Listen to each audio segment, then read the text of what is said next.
Welcome all. Today we are discussing star delta conversion. Equivalent resistance കാണുവാൻ തരുന്ന സർക്യൂട്ടുകളിൽ simple series and parallel combination of resistors ആണെങ്കിൽ നമുക്കത് easy ആയിട്ട് ചെയ്യാം. എന്നാൽ കുറച്ചുകൂടെ കോംപ്ലിക്കേറ്റഡ് ആയ നെറ്റ്വർക്കുകൾ വരുമ്പോൾ അവിടെ സിമ്പിൾ ആയിട്ട് സീരീസ് കോമ്പിനേഷൻ ഓഫ് റെസിസ്റ്റേഴ്സ് അല്ലെങ്കിൽ പാരലൽ കോമ്പിനേഷൻ ഓഫ് റെസിസ്റ്റേഴ്സിന്റെ ഇക്വേഷൻ നമുക്ക് യൂസ് ചെയ്യാൻ കഴിയില്ല. അതുകൊണ്ട് നമ്മൾ അതിന്റെ ഫോം തന്നിരിക്കുന്ന റെസിസ്റ്റൻസ് നെറ്റ്വർക്കിന്റെ ഫോം നമ്മൾ നോക്കി അവിടെ ഒരു സ്റ്റാർ നെറ്റ്വർക്ക് ഉണ്ടെങ്കിൽ അതിനെ ഡെൽറ്റ ആയിട്ട് സോൾവ് ചെയ്ത് ഡെൽറ്റ നെറ്റ്വർക്ക് ആണെങ്കിൽ അതിനെ സ്റ്റാർ ആയിട്ട് കൺവേർട്ട് ചെയ്ത് ആണ് നമ്മൾ അതിന്റെ series and parallel combination of resistors എന്നുള്ള ഫോമിലേക്ക് കൊണ്ടുവരുന്നത്. അതിനുശേഷമാണ് നമ്മൾ സീരീസ് റെസിസ്റ്റൻസ് ആണെങ്കിൽ ആഡ് ചെയ്യുക, പാരലൽ കോമ്പിനേഷൻ ഓഫ് റെസിസ്റ്റേഴ്സ് ആണെങ്കിൽ 1/R = 1/R1 + 1/R2 + എക്സെട്ര എന്നുള്ള ഫോമിലേക്ക് കൊണ്ടുവന്ന് സിമ്പിൾ ആയിട്ട് അതിനെ സോൾവ് ചെയ്യുന്നത്. ഇനി ഇവിടെ ഈ സ്ക്രീനിൽ ഇപ്പോൾ കാണിച്ചിരിക്കുന്നത് ഡെൽറ്റ കണക്റ്റഡ് നെറ്റ്വർക്കിനെ സ്റ്റാർ കണക്റ്റഡ് നെറ്റ്വർക്ക് ആക്കാനും സ്റ്റാർ കണക്റ്റഡ് നെറ്റ്വർക്കിനെ ഡെൽറ്റ കണക്റ്റഡ് നെറ്റ്വർക്ക് ആക്കുവാനുമുള്ള ഇക്വേഷൻസ് ആണ്. രണ്ട് സെറ്റ് ഓഫ് ഇക്വേഷൻസ് ഉണ്ട്. അതിൽ 3 ഇക്വേഷൻസ് വെച്ച് ഓരോ സെറ്റിലും ഉണ്ട്. ഇനി ഇതിന്റെ ആപ്ലിക്കേഷൻ നമുക്കത് ഒരു പ്രോബ്ലം സോൾവ് ചെയ്തിട്ടുണ്ട്. നമുക്ക് പറയുമ്പോൾ നിങ്ങൾക്ക് കുറച്ചുകൂടെ മനസ്സിലാവും. ഒരു എക്സാമ്പിൾ എടുത്തു. ഇതാണ് question. Find R equivalent between the terminals B and C. ഇവിടെ നിങ്ങൾക്ക് നോക്കുമ്പോൾ തന്നെ നേരിട്ട് തന്നെ കാണാം, അകത്ത് ഏറ്റവും ഇന്നർമോസ്റ്റ് പോർഷനിൽ ഒരു ഡെൽറ്റ കണക്റ്റഡ് നെറ്റ്വർക്ക് ഉണ്ട്. അതിൽ നിന്ന് 3 1 ohm റെസിസ്റ്റൻസ് കണക്ട് ചെയ്തിട്ടുണ്ട്. പുറത്ത് വീണ്ടും ഒരു ഡെൽറ്റ കണക്റ്റഡ് നെറ്റ്വർക്ക് ആണ് കാണുന്നത്. അപ്പോൾ നമ്മൾ ഈ എക്സാമ്പിൾ സോൾവ് ചെയ്ത് തുടങ്ങുന്നത് എവിടെ? ഈ ക്വസ്റ്റിന്റെ സൊല്യൂഷൻ സ്റ്റാർട്ട് ചെയ്യുന്നത് എവിടെയാണ്?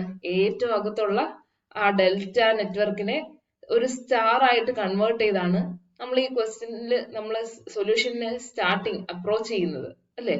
അപ്പൊ നമുക്ക് ആ ഏറ്റവും ഇന്നർമോസ്റ്റ് പോർഷനിലുള്ള ഈ ഡെൽറ്റ നെറ്റ്വർക്കിനെ നമുക്ക് സെപ്പറേറ്റ് ആയിട്ട് ഒന്ന് അനലൈസ് ചെയ്യാം. നോക്കിക്കോളൂ,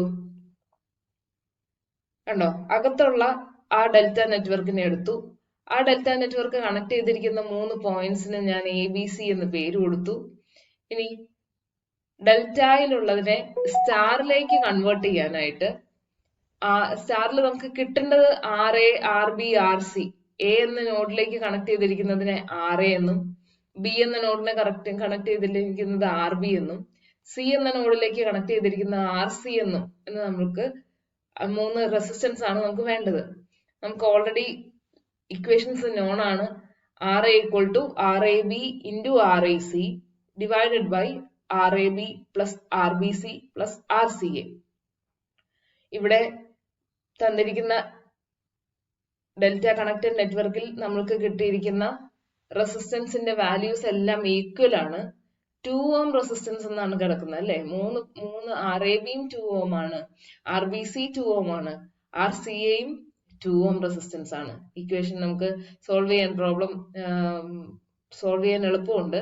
2 × 2/2 + 2 + 2 3 കോമ്പിനേഷനിലും അങ്ങനെയാണ് വരുന്നത്. So the answer is 4/6 and when it is converted to decimal value it is 0.667 ohms. ഇനി നമ്മൾ ഈ 3 star നെറ്റ്വർക്കിലും RA, RB, RC 0.667 ohms നമ്മൾ കൊടുത്തു. അതിനുശേഷം നമ്മൾ ആ നെറ്റ്വർക്ക് ഇത് നോക്കൂ, നമ്മൾ അകത്തുള്ള ഡെൽറ്റ റിമൂവ് ചെയ്തതിന് ശേഷം ആ നെറ്റ്വർക്ക് ഇങ്ങനെയാണ് ഇരിക്കുന്നത്. ഇനി ആ ഡെൽറ്റ റിമൂവ് ചെയ്ത പോയിന്റുകൾക്ക് ഞാൻ ഇന്നർമോസ്റ്റ് പോയിന്റിന് വീണ്ടും ABC എന്ന് റീനെയിം ചെയ്തിരുന്നു. അതിനെ സ്റ്റാർ ആക്കിയതിനു ശേഷം വീണ്ടും നമ്മൾ അതിലേക്ക് കൊണ്ടുവന്ന് കണക്ട് ചെയ്യുകയാണ്, കണ്ടോ? അപ്പൊ അവിടെ ഒരു 1 ohm റെസിസ്റ്റർ ഓൾറെഡി നമ്മുടെ ക്വസ്റ്റ്യനിൽ കിടപ്പുണ്ട്. പിന്നെയുള്ള നമ്മൾ സോൾവ് ചെയ്ത് കൊണ്ടുവന്ന 0.667 റെസിസ്റ്റൻസ് ഓം എന്ന് പറയുന്ന റെസിസ്റ്റൻസ് സീരീസ് ആയിട്ട് വന്നു. ഇത് A എന്ന് പറയുന്ന പോയിന്റിലും B എന്ന് പറയുന്ന പോയിന്റിലും C എന്ന് പറയുന്ന പോയിന്റിലും കോമൺ ആണ്. സോ അവിടെ ഈ സീരീസ് വാല്യൂയെ നമുക്കറിയാം, രണ്ട് റെസിസ്റ്റൻസ് സീരീസ് ആണെങ്കിൽ ഫസ്റ്റ് റെസിസ്റ്റൻസിന്റെ വാല്യൂ പ്ലസ് സെക്കൻഡ് റെസിസ്റ്റൻസിന്റെ വാല്യൂ ചെയ്താൽ മതിയല്ലോ. സോ ആ റെസിസ്റ്റൻസ് ആഡ് ചെയ്തു. അപ്പൊ വീണ്ടും നമുക്ക് ആ നെറ്റ്വർക്കിനെ ഇങ്ങനെയാണ് കിട്ടുന്നത്, 1.667 ohms എന്ന് കിട്ടി, സീരീസ് കോമ്പിനേഷൻ. ഇനി അഗെയിൻ നമുക്ക് ഇതിന്റെ ബി ആൻഡ് സി എന്ന് പറയുന്ന രണ്ട് ടെർമിനൽസിന് അക്രോസ് ആയിട്ടുള്ള റെസിസ്റ്റൻസ്, ഇക്വലന്റ് റെസിസ്റ്റൻസ് കാണണമെങ്കിൽ ഇതിനെ വീണ്ടും ഒന്ന് റിസോൾവ് ചെയ്തേ പറ്റുള്ളൂ അല്ലെ. അകത്തിരിക്കുന്നത് ഇപ്പൊ ഒരു സ്റ്റാർ ആണ്, ഇന്നർമോസ്റ്റ് പോർഷനിൽ ഇരിക്കുന്നത് ഒരു സ്റ്റാർ ആണ്. ഈ സ്റ്റാറിനെ നമ്മൾ വീണ്ടും ഡെൽറ്റ ആയിട്ട് കൺവേർട്ട് ചെയ്താലേ നമുക്ക് മുമ്പോട്ട് പോകാൻ പറ്റുള്ളൂ. അപ്പോ ഈ സ്റ്റാറിനെ ഡെൽറ്റ ആയിട്ട് കൺവേർട്ട് ചെയ്യാൻ നമുക്ക് നേരത്തെ തന്നിരിക്കുന്ന ആ സെറ്റ് ഓഫ് ഇക്വേഷൻസിലേക്ക് കൊടുത്ത് സ്റ്റാർ ടു ഡെൽറ്റ കൺവേർഷൻ ചെയ്യുന്നു. സ്റ്റാർ ടു ഡെൽറ്റ കൺവേർഷൻ ചെയ്യുമ്പോൾ ഇക്വേഷൻ ഇങ്ങനെയാണ്: R A B equal to R A R B plus R B plus R C R A the whole divided by ഈ മൂന്ന് വാല്യൂസും 1.667 എന്ന് പറയുന്ന approximately 5 ohm resistance ആണ് അവിടെ കിട്ടിയിരിക്കുന്നത്. So both all the three values R 5 ഓം, എല്ലാം same values ആണ് കിട്ടുന്നത്. അതുകൊണ്ട് നമുക്ക് സോൾവ് ചെയ്ത് വരുമ്പോഴും സെയിം 5 ഓം റെസിസ്റ്റൻസ് എന്നാണ് നമുക്ക് അതിനെ കിട്ടുന്നത്. സോ അതിനെ ആ സ്റ്റാർ കണക്റ്റഡ് നെറ്റ്വർക്കിനെ നമ്മൾ ഡെൽറ്റ ആയിട്ട് കൺവേർട്ട് ചെയ്തു. ആ ഡെൽറ്റയെ തിരിച്ച് നമ്മുടെ നെറ്റ്വർക്കിലേക്ക് കൊണ്ടുവന്ന് കണക്ട് ചെയ്യുമ്പോൾ ഈ ഫോമിലാണ് ഇരിക്കുന്നത്. നോക്കൂ, ഇവിടെ across A and B 2 ohm ഉണ്ട്, 5 ഓം ഉണ്ട്, രണ്ടും പാരലൽ ആണ്. Across B and C 5 ohm 2 ohm both are parallel. Across A and C again 2 ohm 5 ohm both are parallel. So നമ്മൾ പഠിച്ച ഇക്വേഷൻ ഉണ്ട്, രണ്ട് റെസിസ്റ്റൻസസ് പാരലൽ ആണെങ്കിൽ നമുക്ക് R A R B divided by R A plus R B എന്ന് പറയുന്ന equation നമുക്ക് കൊടുക്കാം.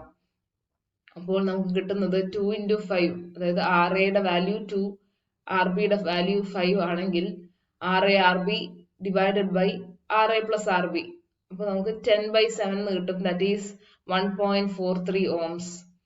ആ ഡെൽറ്റ കണക്റ്റഡ് നെറ്റ്വർക്ക് 1.43 ഉള്ള മൂന്ന് റെസിസ്റ്റൻസിന്റെ കോമ്പിനേഷൻ ആയി മാറി. ഇനി നമുക്ക് കാണേണ്ടത്, നമ്മൾ ഫൈനൽ ഇക്വേഷനിലേക്ക് ഫൈനൽ ക്വസ്റ്റ്യനിലേക്ക് വരികയാണ്. അവിടെ R equivalent between B and C ആണ് ചോദിച്ചിരിക്കുന്നത്. ഈ കോമ്പിനേഷൻ ഓഫ് റെസിസ്റ്റൻസ് കാണുമ്പോൾ തന്നെ നിങ്ങൾക്ക് അറിയാം, B and C, across B and C ഒരു റെസിസ്റ്റൻസ് വാല്യൂ 1.43 ഓം ആണ്. പിന്നെ ഉള്ളത് ഒരു സീരീസ് കോമ്പിനേഷൻ ആണ്, അത് രണ്ടും 1.43യുടെ കോമ്പിനേഷൻ ആണ്. അപ്പം 1.43 പ്ലസ് 1.43 എന്ന് പറയുന്നത് 2.86 വരും പാരലൽ സീരീസ് കോമ്പിനേഷൻ. ആ 2.86 is in parallel with 1.43. So R equivalent equal to RARB by RA plus RB എന്ന് പറയുന്ന ഇക്വേഷൻ വീണ്ടും നമ്മൾ സബ്സ്റ്റിറ്റ്യൂട്ട് ചെയ്യുമ്പോൾ we will get the value as 0.9533, which is approximately equal to 1 ohm. So answer is R equivalent between B and C terminals is 1 ohm resistance. So നിങ്ങൾക്കത് മനസ്സിലായി കാണുമെന്ന് കരുതുന്നു. Thank you all.